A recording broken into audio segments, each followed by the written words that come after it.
खडकवासला विधानसभा निवडणूक निर्णय अधिकारी यशवंत माने आपल्यासोबत आहेत। सर, सचिन दोडकेंनी जे आहे ते आक्षेप या ठिकाणी नोंदवले होते, त्यानंतरची पुढची प्रक्रिया काय झाली आणि त्यानंतर त्यांना काय असं उत्तर देण्यात आलं आहे? सन 2024 साली महाराष्ट्राच्या सार्वत्रिक निवडणुका पार पडल्या होत्या। सार्वत्रिक निवडणुकांचे निकाल जाहीर झाल्यानंतर निवडणुकीच्या निकालाच्या 7 दिवसानंतर ह्या बर्न मेमरी व्हेरिफिकेशनची प्रक्रिया करायची आहे। म्हणजे EVM बद्दल काही आक्षेप असेल किंवा मनामध्ये काही शंका असतील तर त्या निरसन करण्यासाठीचा त्यांचा अर्ज होता। त्यानुसार भारत निवडणूक आयोगाने आजचं वेळापत्रक ठरवून देण्यात आलं होतं। ही व्हेरिफिकेशन करताना त्याच्यातले अनेक 1, 2 असे वेगवेगळे नमुने असतात। जसं मी सकाळी सांगितलं होतं की एकूण 4 स्टेजेस असतात।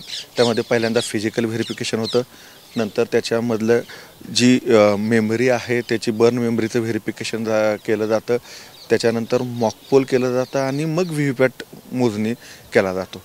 ह्याच्यामध्ये पहिल्या 2 स्टेजेस करण्याबद्दलचं त्यांनी अनेक भरून दिलं होतं।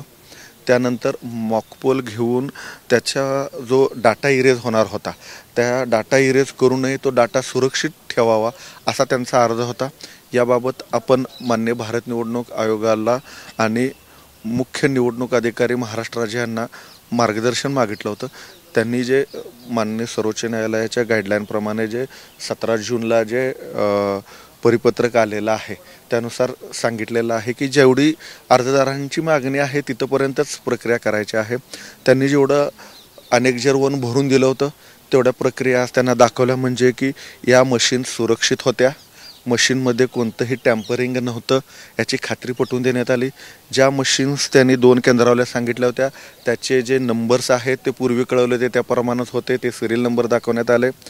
त्या मशीन्स मतदानासाठीचे योग्य असल्याची खात्री भेलच्या इंजिनियर यांनी ती ओके असल्याची खात्री पटवून देण्यात आली होती। त्यानंतरचा जो पार्ट होता ॲक्च्युली की मॉकपोल करणे, त्यासाठी आपल्याला रिझल्ट सेक्शन उघडून त्याच्यामध्ये पूर्वीचा डाटा इरेज करून मॉकपोल घ्यायचा होता।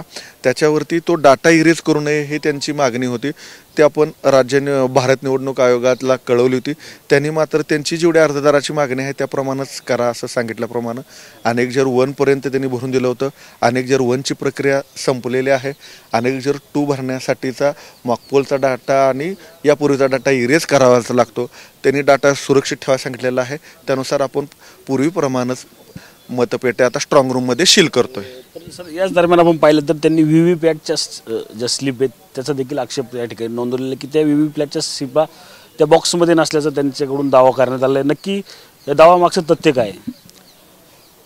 आपल्याला 2 गोष्टी एकदम सुस्पष्ट आणि क्लिअर करतो। आज ज्या प्रक्रियेमध्ये होत्या त्या व्हीव्हीपॅटच्या स्लिप्स ह्या मॉकपोल झाल्यानंतर पडणार होत्या। या प्रक्रियेमध्ये मॉकपोलच झालं नाही तर व्हीव्हीपॅटमध्ये स्लिपच पडणार नाहीत। ज्या व्हीव्हीपॅट टेस्टिंगच्या ज्या 7 स्लिप्स आहेत त्या पडलेल्या आहेत, त्या दाखवलेल्या आहेत, त्याची खात्री पटवलेली आहे। मॉकपोलचं मतदान होऊन त्याच्या मॉकपोल झालं नाही तर व्हीव्हीपॅटचे स्लिप आज मोजायचा प्रश्नच आला नव्हता। त्यांचं म्हणणं जो मूळ मागणी होती की मुख्य निवडणुकीमध्ये झालेल्या मतदानाचे व्हीव्हीपॅटच्या स्लिपा मोजायच्या। जी बर्न मेमरी व्हेरिफिकेशन असतं त्याच्यामध्ये CUBU आणि EVMच्या मेमरीचं व्हेरिफिकेशन आणि मशीनचं व्हेरिफिकेशन होतं, व्हीव्हीपॅटच्या स्लिपच्या मोजणीबाबतची नव्हती। व्हीव्हीपॅटच्या ज्या स्लिप मोजायच्या होत्या त्या मतमोजणीच्या दिवशी भारत निवडणूक आयोगानं जे मानांकन ठरवून दिलेलं आहे त्यानुसार 5 मतदान केंद्र जी की त्यावेळेस उमेदवारांनी ठरवून दिली होती, सर्वांच्या समक्ष आपण मोजल्या होत्या।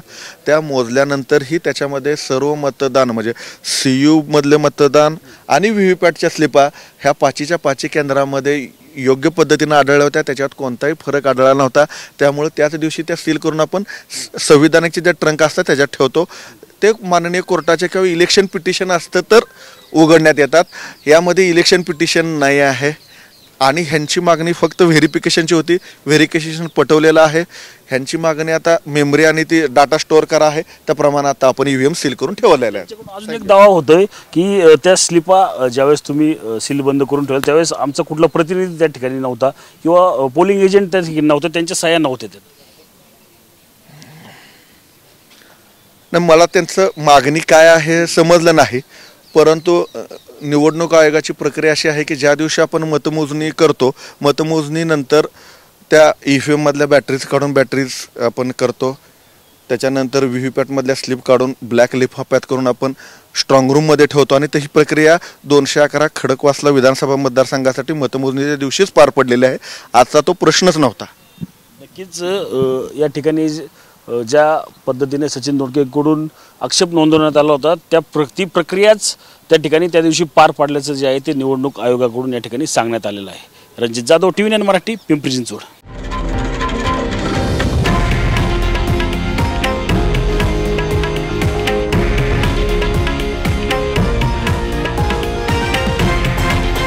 हे आहे देशातील नंबर 1 न्यूज नेटवर्क आणि आपण पाहत आहात TV9 मराठी, एकमेव.